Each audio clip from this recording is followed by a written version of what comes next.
tem também o plano das finanças. A primeira questão, como é que são as finanças do município de Gondomar? As finanças do município de Gondomar estão ótimas. Isso é bom. Isso é bom.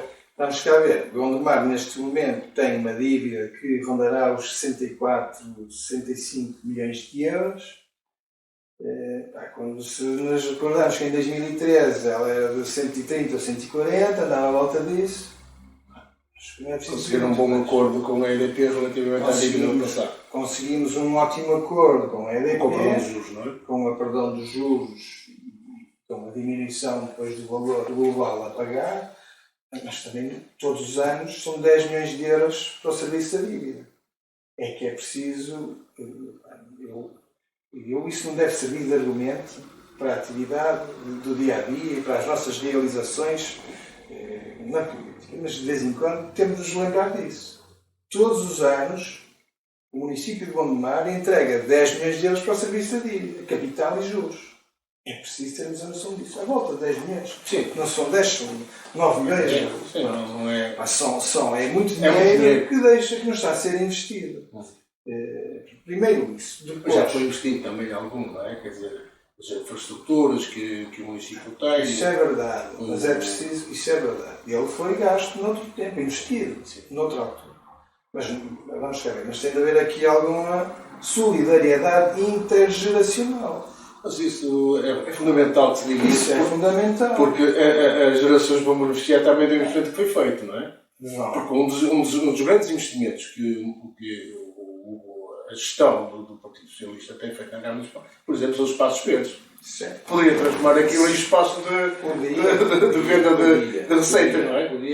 Em vez de expropriar os terrenos, podia ter deixado de construir todos em grande parte. Aliás, os maiores parques urbanos que temos eram terrenos privados, bastava deixar andar. Teríamos torres nesses espaços, não tenho dúvida disso. Podíamos ter tomado essa decisão. É uma aposta que eu penso que está a ganha. Eu, como residente em Gondomar, acho que de facto mudou o paradigma. Conseguimos subir um nível do município no que a essa matéria diz respeito. Mas voltando um pouco atrás, o balanço do investimento, se é bom ou mau, também devemos fazê-lo a 10, 15, 20 anos. Nós hoje estamos a fazer o balanço que foi feito, do investimento que foi feito há 20 anos atrás, considerando as dívidas que estamos a pagar. Claro. Eu não quero que daqui a 20 anos o balanço seja negativo do que a minha responsabilidade hoje em dia. Não é? Se calhar alguém daqui a 20 anos também poderia estar a pagar dívidas relacionadas com o investimento de hoje. Não é o caso. Parafraseando alguém, as dívidas é para serem geríveis. As dívidas é para serem... Desde que sejam razoáveis. Desde que seja razoável e equilibrado. Tudo certo. Mas é preciso depois fazermos este juízo. E eu acho que quem está no momento de decidir também tem de fazer esse juízo de perspectiva. Deixa cá ver. Eu estou aqui a fazer um investimento avultado. Será que o que eu estou a cercear a quem vai cá estar daqui a 20 anos isso é pertinente, é razoável? Temos de fazer esse juízo. Temos de ser equilibrados na maneira como gastamos dinheiro. Temos de ser equilibrados e de pensar os investimentos também, ou melhor, essencialmente de forma estratégica. E aí tem sido uma estratégia da gestão autárquica a questão dos espaços verdes, porque de facto, desde que Gondomar é gerido pelo Partido Socialista nos últimos 9 anos, os parques urbanos nasceram com bastante intensidade, onde era o Tinto, São Cosme, provavelmente também São Pedro da Cova, e agora também estará previsto para Melgas. Sim, também está um parque previsto para Melgas. Isso foi um projeto também inicial da gestão socialista, porque Gondomar não estava a servir não tinha praticamente espaços públicos, parques que pudessem ser utilizados pelas famílias ao fim de semana. Nós não tínhamos espaços praticamente nenhuns. Em frente ao multiusos. Tínhamos os castanheiros, em frente ao multiusos, sejamos justos, mas um espaço ajardinado, mas se eu quisesse dar um passeio com crianças... Uma porta muito grande agora nos passadiços que vão para Rio Tinto Que vão de Rintito até ao Rio Douro, ou que em Gondomar estão a partir do Parque Urbano também até ao Rio, até Gramido. Isso foi uma aposta muito grande que este Executivo fez e continuará a fazer, ainda que eu admita que neste momento começamos a ficar dotados de um conjunto de parques urbanos já bastante razoável. Mas eu acho que é um investimento que vai dar frutos durante muito tempo. São frutos intangíveis. São frutos intangíveis. Os frutos são quando saímos ao fim de semana, vamos ali à feira a Rio Tinto e vemos o parque cheio de gente. Esse é que é o fruto. Apesar das áreas ainda não estarem frondosas e como estarão daqui a 10 ou 15 anos a maior parte delas, e apesar de não termos tanta sombra como é desejável, mas isso acontecerá de forma natural. Uma das coisas que ultimamente correu muito bem foi a Noite Branca. Sim. Acho que aquilo teve uma... Eu por acaso não tive poder lá ir, mas teve gente... Como é que o comércio local se relacionou, digamos, com a Noite Branca? Qual é o feedback que tem relativamente a... A grande maioria do feedback que tenho é positivo. Até porque, se nós dermos uma volta pelo comércio na dia da Noite Branca, mesmo aquele comércio que não está aberto, porque eu aceito que alguns comerciantes, o seu negócio não se preste diretamente com a Noite Branca, mas mesmo esse tipo de comerciantes têm o cuidado de decorar as suas montras de forma alusiva à iniciativa. E isso é generalizado praticamente por todos os Foram milhares de pessoas que estiveram... Foram muitos milhares de pessoas que estiveram connosco Foi uma boa montra para Gondomar. Foi uma ótima montra. Nós na Noite Branca recebemos muita gente fora de Gondomar. O facto de termos outras iniciativas parecidas em municípios relativamente próximos não beliscou minimamente o nosso evento. Procuramos fazer um evento à nossa medida, mas ultrapassamos já muitas fronteiras de Gondomar. Nós, para ter uma ideia, seriam 20 horas, que era mais ou menos o horário em que começavam as nossas atividades culturais. Nós já tínhamos as ruas que fazem parte do recinto, estavam um mar de gente já, às 20 horas, o que realmente é extraordinário. As pessoas vieram mais cedo. Mesmo com o medo de poder vir a chover, não é? Sim, mesmo com o risco de podermos ter alguma chuva. Às 8 da noite nós tínhamos o recinto repleto de gente que continuou a chegar. Nós este ano terminámos a iniciativa um pouco mais cedo, também procurando evitar alguns distúrbios, e assim aconteceu. Nós tivemos registros muito reduzidos de distúrbios, que infelizmente é habitual acontecer neste tipo de iniciativas, e também tenho de dar aqui uma palavra quer à Proteção Civil, quer à PSP e também em especial para os bombeiros, extensível ao Hospital Fernando Pessoa, porque nós, nesta edição da Noite Branca, tivemos uma estrutura de campanha montada no recinto, procurando receber aqueles problemas relacionados também com o excesso de bebida e procurando debelar esses problemas logo no local para não sobrecarregar os nossos hospitais. E foi isso que aconteceu. Nós conseguimos essa melhoria que eu acho que é significativa e conseguimos dessa maneira não prejudicar os hospitais centrais, muito mais numa altura que todos sabemos mais problemática que estamos a passar. Portanto, essa foi uma inovação que tivemos nesta edição da Noite Branca, e é obviamente merecida uma palavra aos bombeiros, à Proteção Civil, à PSP e também ao Hospital Fernando Pessoa, que esteve connosco.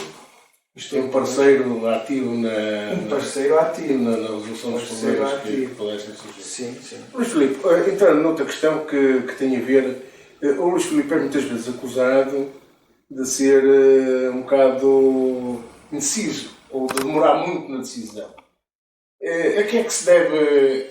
Isto é uma crítica que se faz porque quem decide mal portanto as pessoas nem se preocupam com a decisão, mas o Luís Filipe tem essa característica, é pensar na decisão. O que é que respondem a estes críticos deste nível de indecisão que supostamente lhe é atribuído? Vamos cá ver, eu sou ponderado. Portanto, nota-se. Entre ponderado e impulsivo, eu sou ponderado, não sou impulsivo.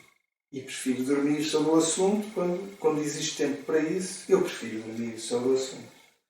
E não me recordo nenhuma decisão que tenha tomado que tenha ficado prejudicada por ter dormido sobre o assunto. Não me recordo nenhuma situação em que isso tenha acontecido. Portanto, e tenho dormido bem. E tenho dormido bem. E tenho dormido bem. Portanto, eu acho que as decisões têm todas de ser ponderadas. Eu não sou impulsivo nas minhas decisões. Eu não consigo ser.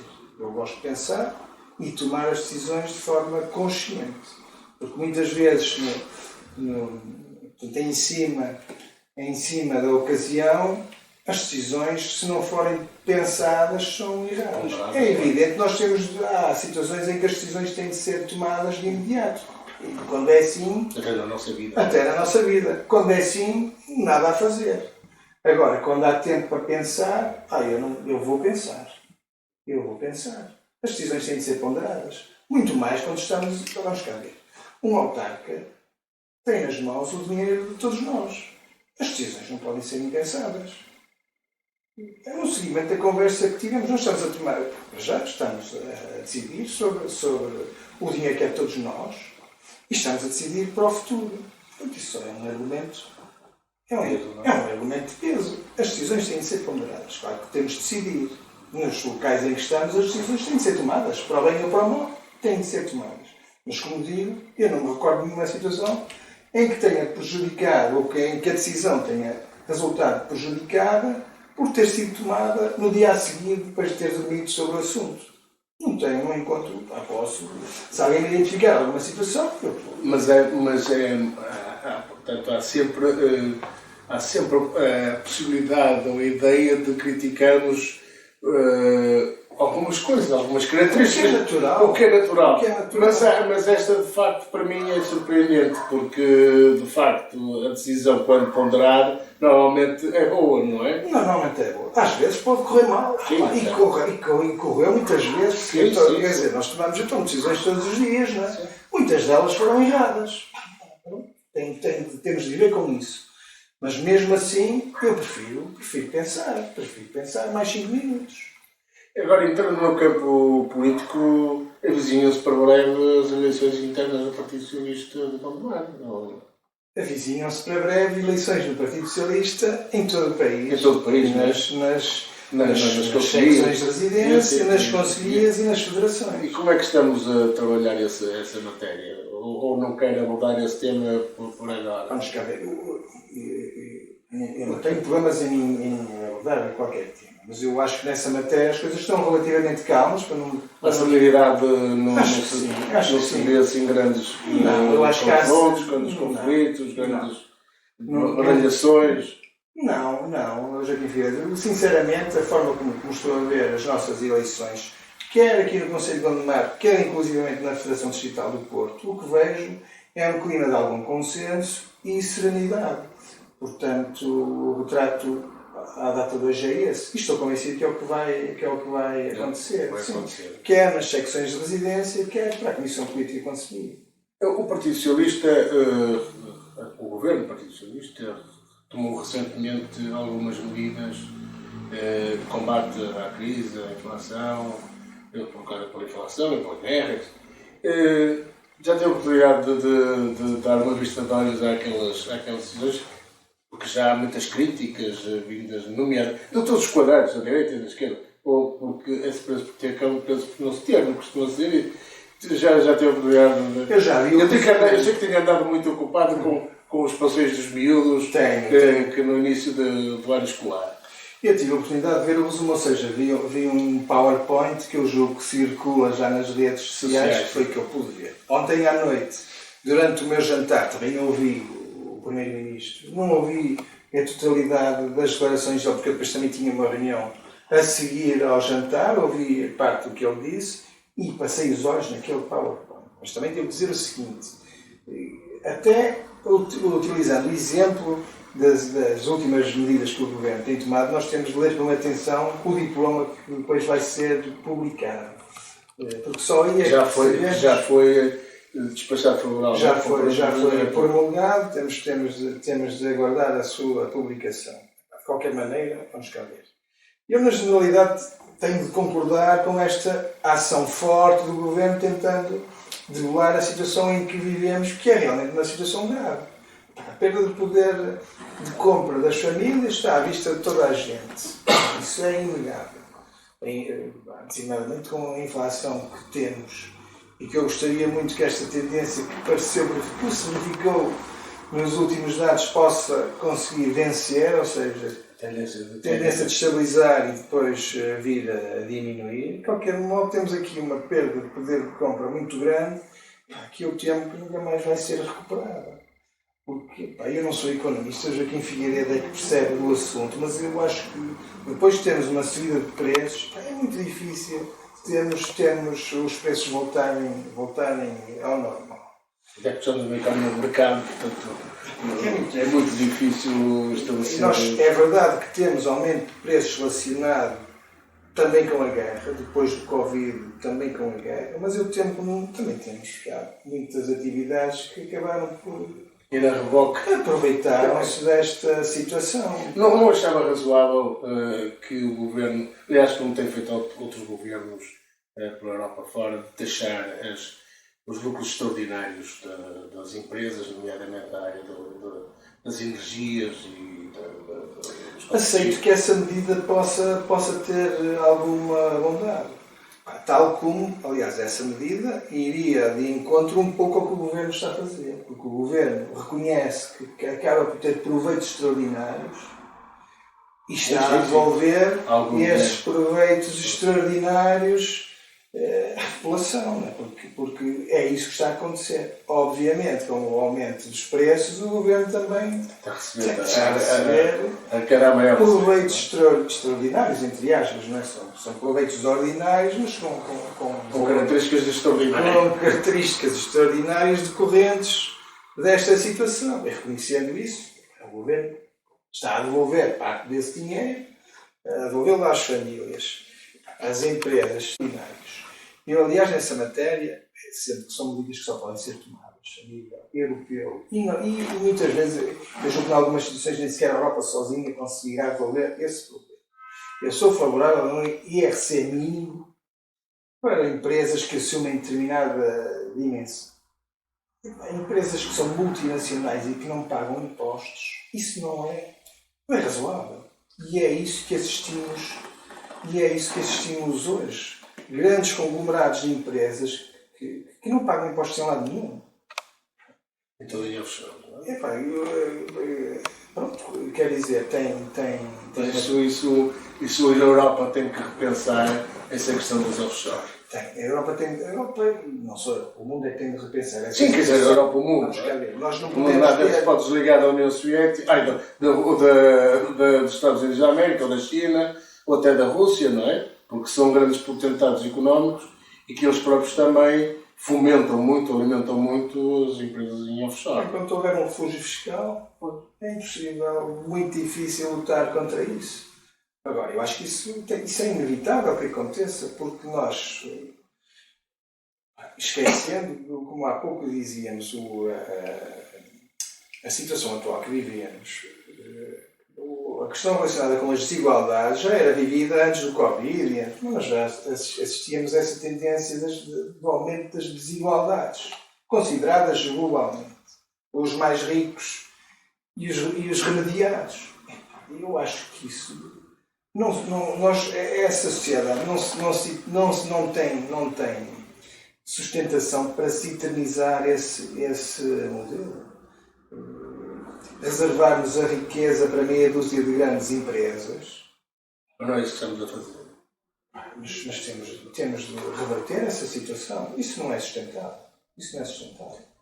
Sob pena, podemos correr o risco de uma revolução bastante saudável. Chegar a esse ponto, mas vamos cá ver uma coisa. a natureza humana é o que todos nós sabemos. Eu acho que, como disse há pouco, parece-me razoável a ideia de um IRC mínimo para grandes empresas. Acho que era uma medida de grande justiça e que podia iniciar um trajeto de equilibrar um pouco a balança. Voltando às medidas do governo, eu sou favorável a elas na sua globalidade. Teríamos de olhar a cada uma delas e analisá-las. Vão ser entregues 125 euros a cada cidadão que tenha um salário bruto inferior a 2.700.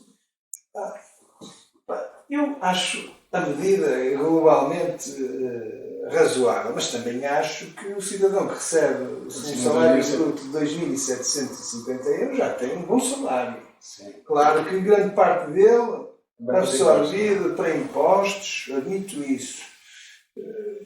Pronto. Mas também sou um pouco crítico depois nessa matéria. Acho que devemos ajudar quem precisa, devemos ajudar sempre quem precisa. Eu sou favorável à presença do Estado em comunicação, na saúde, temos Mas para isso precisamos de dinheiro. Mas para isso precisamos de dinheiro, daí que é preciso cobrar o dinheiro onde ele está. Nós não podemos cobrar dinheiro e insistimos em cobrar dinheiro a quem não tem. Não insistimos a cobrar dinheiro a quem não tem. Isso não é possível. E temos que, de facto, melhorar no mercado o sistema de cobrança de... Por um lado, os impostos e, por outro, reduzir a despesa do orçamento familiar de um português, uma família portuguesa normal, por exemplo, com despesas dos transportes, a habitação, que é onde vai grande parte do orçamento familiar. Eu acho que aí temos um grande caminho para fazer, julgo eu, numa nova geração de políticas, que eu julgo que aí virá, virada para esse lado. E depois o ambiente, que vai ser central. Por passas energética e ambiente, isso é o futuro passa por aí. Uma das coisas que Portugal, infelizmente, não tem apostado é na habitação social. Nós temos a habitação social abaixo dos 2%. A oferta de habitação social pública é inferior a 2% quando, na maioria dos países europeus, e por exemplo falando dos países nórdicos, essa oferta anda na hora dos 40% a 50%. Se um trajeto diferente do nosso. Nós temos a habitação própria, não sei o quê, mas isso, para além do endividamento que gerou ao país, às vezes esquecemos esse pormenor, é que o facto de eu comprar casa, para ter casa, gerou Isso leva-nos a uma discussão muito maior, que é exatamente essa, que é também o juízo que eu faço. Nós temos várias gerações que estão endividadas. Eu não gostaria disso, por exemplo, aos meus filhos. Claro. É evidente que eles, se quiserem comprar uma casa, não conseguem. Mas nós temos aí já a forma de... Não conseguem, a não ser com recurso à dívida. E com a ajuda dos pais. E com a ajuda dos pais. Isso não é possível. Não é possível. Mas isso, quer dizer, de facto, quer dizer, quando se constituiu, no pós-25 de Abril, projetos, que eram os projetos das câmaras, que se moviam, foi severamente criticado. Quando hoje vamos a verificar, vamos a ver, quer dizer, Portugal está num dos países mais... Mas o que é que acontece? Portugal está 50 anos atrasado relativamente aos exemplos nórdicos que vão à frente. Nós, em 1975, porventura precisávamos mesmo de ter aquela resposta e tínhamos muita gente em barracas. Mas mesmo assim foi escassa. Mas mesmo assim foi escassa. Criticada severamente por muitos dos doutores. Mas porventura na Noruega há 50 anos já não tinham gente em barracas. Tinham outro tipo, tinham condições que também não seriam as melhores e puderam na altura ter uma oferta de habitação social diferente. Mas eles vão à nossa frente há algumas décadas. Portanto, eu acho que temos essa decalagem. E acho que agora, com estas estratégias locais de habitação, e nós também temos a nossa em Gondomar, que estão a ser implementadas em todo o país, ainda com dificuldade face à atual situação, já têm outra filosofia, se calhar mais de encontro ao que estávamos à conversa. Nós temos de proporcionar aos nossos jovens condições para eles próprios conseguirem comprar e viverem com algum conforto E, na minha opinião, se possível, com o menor encosto dos bancos. Eu confesso que a questão do endividamento das famílias, eu acho que nós devíamos procurar diminuir ao máximo essa situação. Porque senão temos as nossas vidas totalmente resgatadas. Nós estamos a incentivar um bocado essa dívida porque cada vez mais promovemos a compra da habitação própria, que é um fator de grande endividamento. Temos de ter instrumentos que mitiguem essa situação. Especialmente por isso é que eu estou a dizer, para os jovens. por isso é que eu estou a dizer a habitação pública, a oferta da habitação pública, é um caminho. Podemos ter, e isso está previsto, sistemas de apoio à aquisição de habitação. Mas eu não iria pela aquisição da habitação, mas ia mais pela. Não será um melhor caminho. Ou arrendamento também. O arrendamento. Mas existem hoje programas, as estratégias locais de habitação, e a nossa também é assim, tem ofertas. Oh, Luís, mas aqui é a questão da especulação que se faz à volta da construção. Porque isso é que tem estado a alimentar, digamos, esta necessidade de endividamento, porque o Estado não tem aquela função de poder, digamos, oferecer a custos controlados. Sim, o Estado não tem. Mas... Eu não quero ser estatista, mas acho que o Estado não tem liderado no que diz respeito à habitação, diminuiu a velocidade e deixou de liderar essa questão. Não é? Essa questão. Se calhar agora é a altura de mudar. É a altura de mudar esse paradigma, liderando de outra forma. Eu, se me perguntar, também não sou muito favorável a voltarmos ao modelo anterior de entrega da casa. Sim. Eu acho que esse modelo... Temos de trabalhar para a classe média. Temos de trabalhar para a classe média. Oferecer casas minimamente confortáveis, com valores justos, não é? Com valores justos que possam ser suportados também por quem se candidata a essas oportunidades. Pois, o nosso tempo chegou ao fim. Agradeço imenso a disponibilidade, mas gostaria que o Luís acabasse a conversa dizendo alguma coisa a quem nos eu resta-me apenas agradecer o convite para esta agradável conversa. Já falámos tanta coisa que pronto, acho que conseguimos... Acho que conseguimos dar uma ideia daquilo que queremos dizer. Sim, acho que sim. Do que queria dizer, sim, não é? Acho que consigo também transmitir um pouco o pensamento naquilo que me ia perguntando. É apenas agradecer o convite, agradecer este agradável pedaço de tempo que aqui estivemos e votos de muito sucesso. Obrigado igualmente, eu desejo sucesso. Aliás, o Luís sabe da minha propensão para o respeito pelo trabalho que eu tenho exercido, nomeadamente na questão da cultura, que foi aquela que eu acompanhei ao longo dos últimos anos. A área das finanças não tenho estado muito atento a essas questões, porque são muitas áreas, mas é de facto nesse setor que eu, desde sempre, vi no Luís Filipe um homem que tem a cultura como pano de fundo para o desenvolvimento da sua atividade política. Obrigado, Filipe, pela presença e por esta conversa agradável. Obrigado.